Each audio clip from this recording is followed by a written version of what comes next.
te demandes sûrement pourquoi cette vidéo commence loin, très loin de la rade de Toulon. La première fois que j'ai rencontré Mickaël Martin, je cherchais surtout quel type de pêche je pouvais pratiquer autour de Toulon et lui, il m'a pas juste conseillé, il m'a emmené. Et il m'a tout transmis en fait, il a partagé tout son savoir-faire au modeste pêcheur que je suis. Et coïncidence ou non, il s'avère qu'on est originaire du même département en fait, du même endroit, c'est-à-dire ici, la Meuse. On est juste à côté d'un spot qu'on adore, qui est le lac de Mazines. Mais le véritable point de départ en fait, il se situe 800 km au sud, dans la rade de Toulon.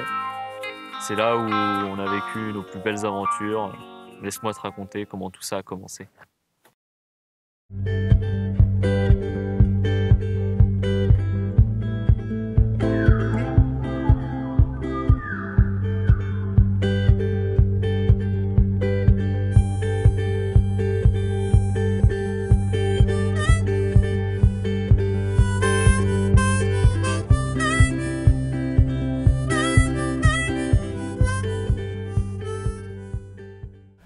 Ça va? Ouais, toi Adrien. Ça va. T'as bien dormi? Petite nuit, mais ça va. Moi j'ai bien dormi. C'est parti pour une journée de pêche sur la Belle Bleue. Cool. Il a préparé le petit déj et tout. Adorable. Le premier jour donc, on a mis à l'eau au port du Niel. Donc c'est un tout petit port qui se situe sur la presqu'île de Gien. L'avantage c'est qu'on met le bateau sur le toit de la voiture. On va partir. Et on peut mettre à l'eau très rapidement, on n'a pas beaucoup de matériel. 2 sacs chacun, 2 cannes. Une canne à mouche quand même en plus parce que la pêche des pélagiques à la mouche c'est quand même quelque chose. Ça c'est une fille de 12 ans qui m'a fait. Perrine, la fille d'Arnaud, voilà, qui m'a déjà fait prendre de la bonite. Perrine Freeze. Donc pour le premier jour on est parti du port du Niel. On a tracé direction la Jaune Garde. Donc c'est ce petit phare jaune et noir qu'il y a juste devant Porquerolles. Et on a décidé en fait de pêcher les courants. C'est-à-dire qu'entre l'île et la presqu'île, il y a pas mal de courants et donc pas mal de passages de poissons. Donc on a commencé à pêcher cette zone-là. Tu fais quoi, Mickaël? Là, on traîne. On fait de la traîne avec... C'est un petit secret. C'est un petit secret de pêcheur qui se transmet. Et on vous montrera tout à l'heure si ça a marché ou pas. La pêche commence bien. Je prends 2 bonites pour commencer le matin. Avec la couleur blanche. C'est la couleur qui a payé. Donc voilà le petit secret. La traîne. Yeah. C'est un macro, non? Non, bonite. Bonitas. Bonite. No release, no glory. Allez, ciao. Yes. Los bonitas, si.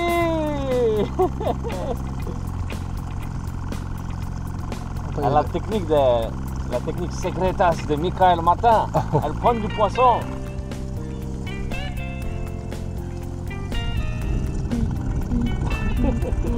Deeper.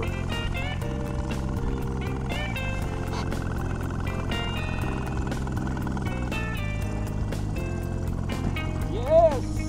Viens par là. Voilà, voilà, il y a des petits poissons qui arrivent. Hein. Et bon, ouais, on est très content, on décapote rapidement, on prend des touches. Et donc ça c'est au lever du soleil et quelques heures passent et on prend plus rien. On essaye de pêcher en diguant, on essaye de chercher des chasses mais il n'y en a pas, donc c'est un peu la galère. On continue de faire le tour de l'île, donc à plus de 200 mètres, parce qu'il y a des réserves de pêche autour de l'île de Porquerolles, il faut le savoir. On décide d'aller se replacer sur des zones à courant, en fait, comme on a pêché le matin. Et je me dis, c'est sûrement le moment de faire du rush, de filmer quand on traîne, parce que c'est bien beau de filmer quand on a les poissons, mais il faut aussi filmer quand on traîne. Moi j'y crois là. J'y crois pendant que ça pêche là.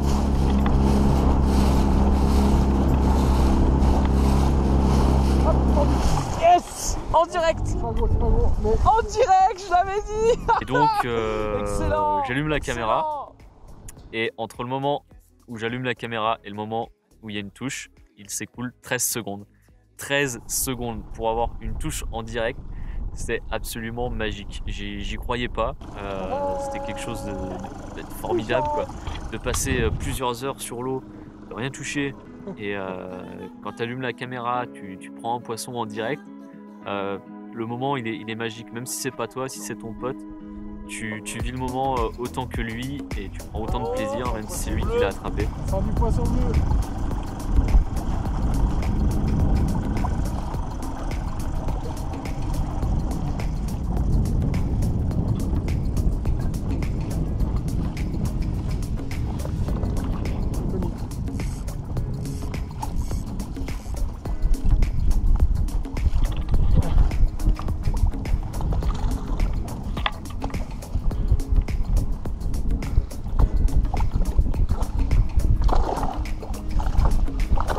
Et voilà. Une petite tonine. Yes, yes, yes.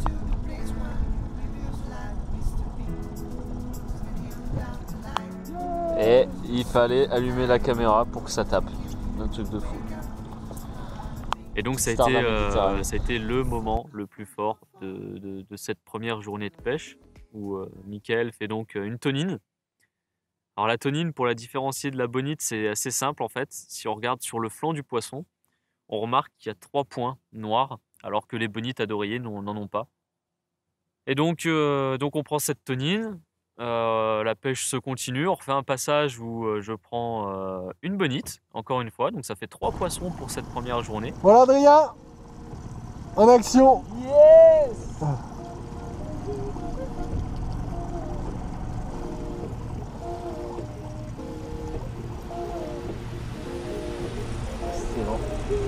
Excellent.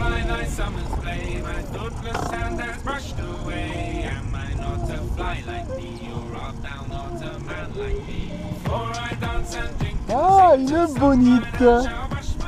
C'est la bobo, la nuit. journée de la bonite. On a arrêté de pêcher en fin de matinée et on a profité, on a flâné un peu. Le temps pour naviguer était absolument superbe, donc on a vraiment profité du moment. On est passé côté des îles, regarder les phares, on a été faire un tour à Escampo Barriou, voilà, on s'est un peu promené.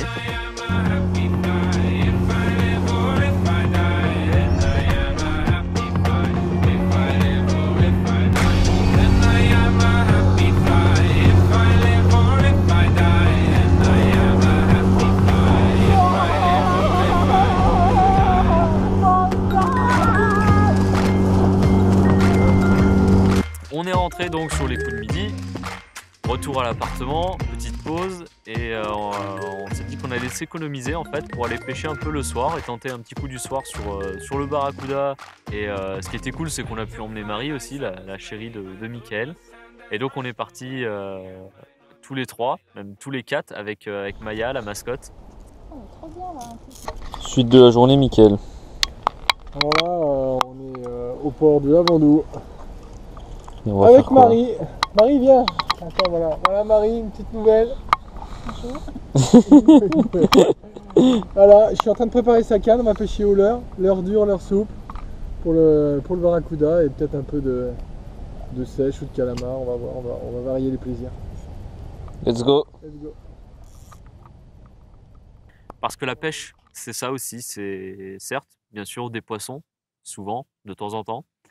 Mais des fois, la nature ne nous donne pas que des poissons, elle nous donne aussi des moments à vivre, à se souvenir. Et dans le Lavandou, c'était des images à couper le souffle.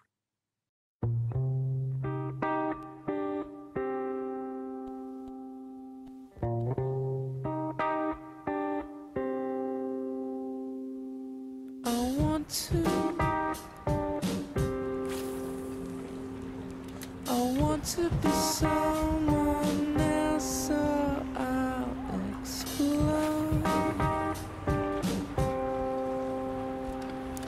Floating